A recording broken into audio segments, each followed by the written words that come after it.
different symptoms, including being too early for everything. It's not necessarily because you're trying to make a good impression. It's more like you're worried about being late and having your anxiety get the better of you. You show up early so that if something goes wrong, at least you'll have time to deal with it before anyone notices. Number 5. Procrastinate on certain things. High-functioning anxiety can show up in a lot of different ways, one of which is procrastination, the avoidance of doing something by finding other things to do instead. Despite their go-getter personas, those with high-functioning anxiety may have a tendency to procrastinate more than others due to their perfectionism and inflexibility. This is particularly true when you fear being unable to rise to the challenge. It's a way to evade situations that make you uncomfortable or anxious. Thus, you may find yourself putting off certain tasks or assignments until the last minute, and then having to crunch to finish it. Number 6. Overthink and ruminate. One significant way high-functioning anxiety affects you is by making you overthink and ruminate about things.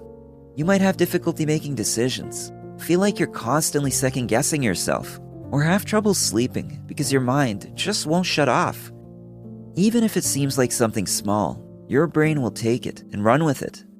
It's like driving around in circles when all you want is to get somewhere. And when you're constantly ruminating over the past and what might happen in the future, it's impossible to focus on what's happening right now. Number 7. Feel guilty for saying no.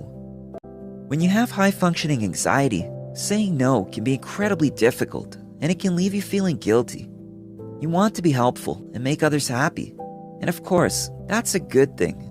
But more often than not, you end up overcommitting and taking on way more than you should. Then when you need help, instead of reaching out, you keep going until you're exhausted, then collapse under the weight of everything that's on your plate. Number 8. Keep your emotions locked up.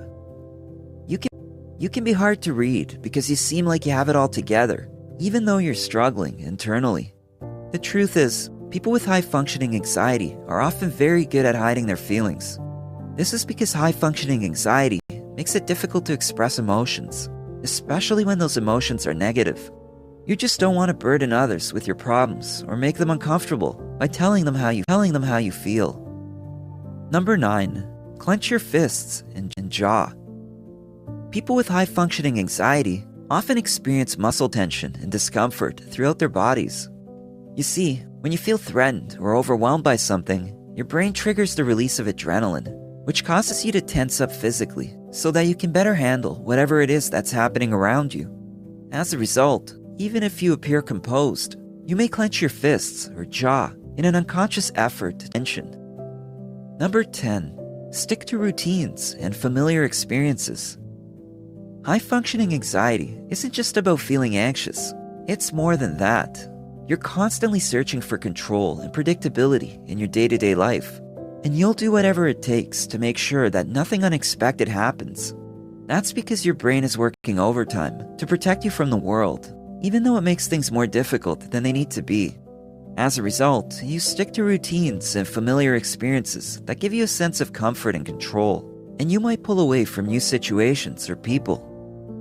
High-functioning anxiety is characterized by excessive worry, stress, and guilt, and it can make it very difficult to relax and enjoy life, even when everything seems to be going well. Now, this doesn't mean that you're a bad person or that something is wrong with you. It just means that the way your brain works can be difficult in certain situations. If you think you might be experiencing the symptoms of high-functioning anxiety, talking with a mental health professional can help you learn how to best address your concerns. If you enjoyed this video, give it a thumbs up and share with your friends so we can keep making them.